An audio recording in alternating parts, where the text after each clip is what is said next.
الكتابة وسحر الكلمة المكتوبة بتخلينا قدام عينينا.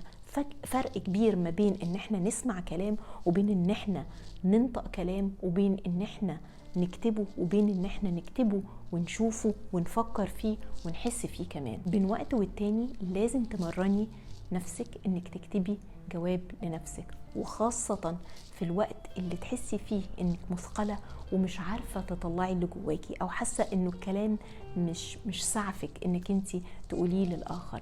لانه دايما واحنا بنفكر ان احنا نفضفض للآخرين بيبقى جوانا حتة كده فيها تحليل، ان احنا بنفكر في كلامنا وبنحاول نصيغه ونطلعه في طريقة يتقبلها او يفهمها، او الطرف الآخر كمان ننقلها. احنا خبث اوقات مع نفسنا ان احنا نقول الجملة بطريقة لان احنا محتاجين رد فعل معين.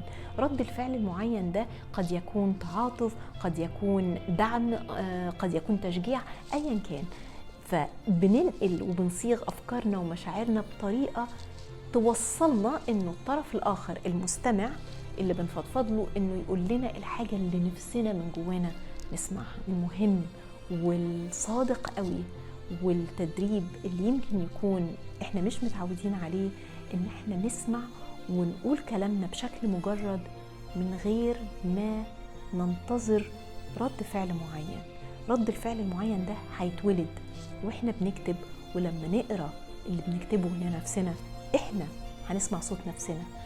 أنهي نفس؟ هنسمع صوت جاي من جوه، الصوت اللي احنا كتير بنحاول نداريه او ان احنا نكتمه او ندوس عليه او ما نسمحلوش انه يعبر عن نفسه. اكتبي جواب لنفسك بين وقت والتاني، دلعي نفسك فيه، اعملي غزل لنفسك فيه، طبطبي على نفسك فيه، اتعاطفي على نفسك فيه.